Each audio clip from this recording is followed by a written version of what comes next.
Good morning. It's 7 a.m. here in South Korea. You're watching Arirang News with me, Young. The International Monetary Fund has revised up its global GDP forecast from January, but it stressed that strong international cooperation is vital to achieving the projection, as Hong Young reports. In the World Economy Outlook released yesterday, the IMF expects a 6% increase, up 0.5 percentage points from January. The U.S. fiscal stimulus and vaccine distribution have made it revise up its previous forecast. As for South Korea, the international body estimated growth of 3.6%, up from the previous 3.1%. A rebound in exports and supplementary budget have contributed to the adjustment. Considering the scale of GDP in 2019 as 100, Korea's expected economic growth this year will be 102.6, exceeding the pre-pandemic level. Out of G20 countries, Korea, US, and Australia were the only nations whose 2021 economic growth is projected to surpass that of 2019. Supported by the improved GDP number of the US, the IMF has upgraded the economic outlook for advanced economies. The number was revised from 4.3% to 5.1%, up 0.8 percentage points. It has also raised the forecast for emerging and developing countries' growth to 6.7%, with India expanding by as much as 12.5%. However, the IMF warned that future developments would depend on the recovery speed across and within countries and a possible economic fallout from the health crisis. Along with this warning, the international body stressed the international cooperation is needed for the universal distribution of vaccines at affordable prices. It added that cooperation is vital to achieving projected growth and narrowing the gap in living standards between low-income and high-income countries. 서은경, Arirang News. We turn now to the COVID-19 and vaccine situation here in the nation. As health officials in South Korea look for ways to prevent a shortage in COVID-19 vaccine supplies, they are no longer ruling out the possibility of curbing exports of AstraZeneca shots produced in the country. This comes as the country added close to 500 new cases of COVID on Tuesday. Choi Won-jung reports.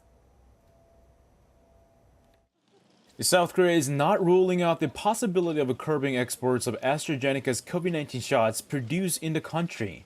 That's according to nation's health authorities on Tuesday when asked about that possibility, amid growing concerns about delayed shipments of vaccines, as the US, Europe, and India take steps to strengthen control over vaccine exports to deal with global vaccine shortages.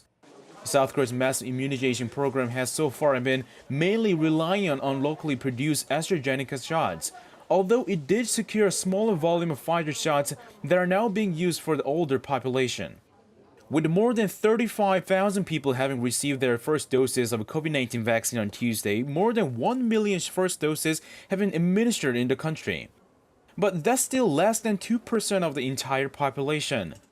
To speed up the rollout, the nation's health authorities are expected to make an announcement on Wednesday regarding the final approval of Johnson & Johnson Janssen single-dose COVID-19 vaccine in South Korea. Meanwhile, the country added 478 new COVID-19 cases on Tuesday, the second day in a row that number has been in the 400s. All but 18 were locally transmitted, bringing its virus caseload to over 106,000. The daily tally that had been hovering over 500 since last Wednesday before falling to the 400s over the weekend is keeping authorities on their toes as sporadic cluster infections continue nationwide with a looming resurgence. Hundreds have been found to be linked to nationwide branches of a church, kindergarten, restaurants, singing rooms, and multi-use public facilities have been traced back for cluster infections as well. Authorities warn of a fourth wave, although not here just yet, and urge everyone with any suspected symptoms of COVID-19 to get tested. We've already said this many times, but COVID-19 symptoms are not unusual. If you have a sore throat, respiratory symptoms, fever, or loss of smell or taste, please visit nearest COVID-19 testing centers for an immediate test. The hope is having more than 10 million people vaccinated by the end of June would have contained the spread more effectively. Choi Won-jung, Arirang News. South Korea aims to inoculate 1/5 of its population with a COVID-19 vaccine by the second quarter to secure the minimum level for curbing the virus. That means having at least 10.4 million people receive their first shot by June, which could halt the further spread of the virus if current prevention measures are also maintained. This is the preliminary plan before the final goal of vaccinating 70% of the population by September to create herd immunity by November. Experts say in the case of COVID-19, it takes 70% of people with the antibodies to protect the population from the virus. While the government ramps up efforts to secure more vaccine supplies, employees at special education schools and nurses at kindergartens to high schools will get the AstraZeneca vaccine nationwide starting Thursday. The European Medicines Agency says there's a causal link between AstraZeneca's COVID-19 vaccine and the reported blood clots, but added that evaluation is still underway to reach a final conclusion. Still, the WHO says that the benefits outweigh the risks in receiving the vaccine jabs. Lee Seung-jae has more. According to a top official at the European Medicines Agency on Tuesday, a causal link between AstraZeneca's COVID-19 vaccine and reported blood clots has been made, but it is unclear what the connection is. Speaking to Rome's local newspaper, the head of the Health Threats and Vaccine Strategy, Marco Cavalieri, stressed that the benefits of taking the shot outweigh the risks involved. Still, Cavalieri insists there is a clear association between the vaccine and the dozens of rare blood clots that have been reported worldwide, saying it's becoming more and more difficult to affirm that there isn't a cause and effect relationship. In response to Cavalieri's remarks, the EMA press office said its evaluation has not yet reached a conclusion and that a review is still ongoing. It added that a press conference on the evaluation results would be held as soon as the review is finalized, possibly Wednesday or Thursday. While AstraZeneca did not respond to the latest remarks by the EMA, the company later in the day announced they were pausing the trial of their vaccine in children, while British regulators continued the investigation into the potential blood clot link in adults. The WHO, meanwhile, insists the benefits still outweigh the risks posed by the vaccine, saying receiving the vaccines will decrease the number of casualties. For the time being, there's no evidence that the benefit-risk assessment for the vaccine needs to be changed. And we know from the data coming from countries like the UK and others that the benefits are really important in terms of reduction of the mortality of populations that are being vaccinated. A final assessment on the causal link between the vaccine jab and the reported blood clots will be announced Wednesday or Thursday. Lee Seung-jae, Arirang News. The WHO says it's not yet in support of requiring vaccine passports for entry or exit into countries, due to the uncertainty over whether vaccines fully prevent transmission of COVID-19 as well as equity concerns. According to the UN Health Agency spokesperson Margaret Harris on Tuesday, there's not enough data to back whether it would be safe to travel after vaccinating. She added that a vaccine passport would also cause discrimination against people who cannot get vaccinated. The remarks come as EU nations are looking into getting in a vaccine passport to allow for cross-border travel during the summer season. Just an hour ago, voters began heading to the polls to elect the mayors of South Korea's two largest cities, Seoul and Busan. The ballots opened Wednesday at 6 a.m. across 3,459 polling stations across the nation. Unlike regular election days here in South Korea, Wednesday is not a holiday as they are by-elections and the polls will remain open until 8 p.m.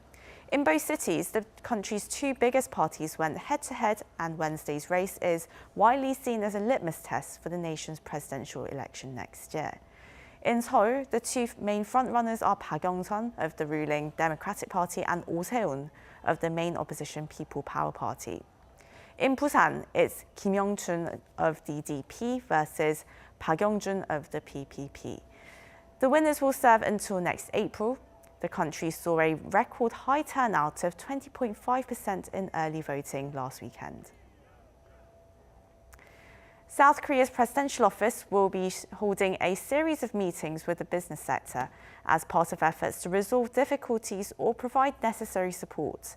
Today, Moon's Chief of Staff for Policy, Lee Ho-seung, will start the round of consultations by visiting Korea Chamber of Commerce and Industry, as well as Korea Federation of SMEs. Tomorrow, he will sit down with officials from the Korea Employees Federation and the Federation of Middle Market Enterprises. Topics of discussion will be ways to revive the economy and stepping up cooperation between the government and the private sector.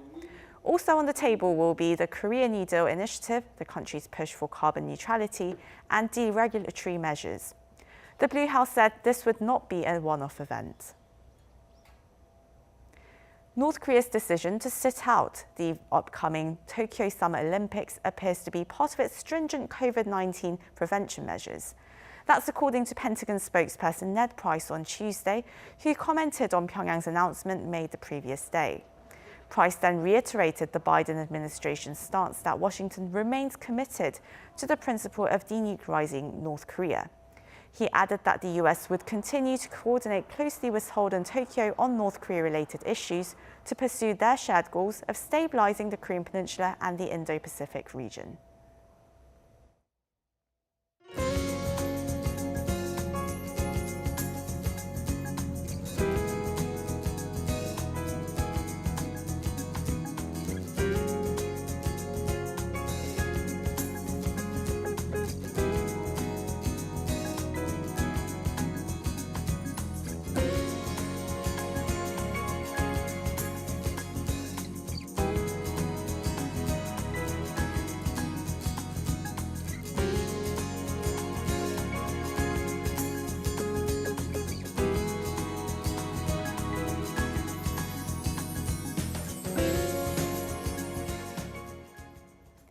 Those are all the stories we have for you at this hour. Arirang News will be back at noon Korea time. Do join us then. Bye for now.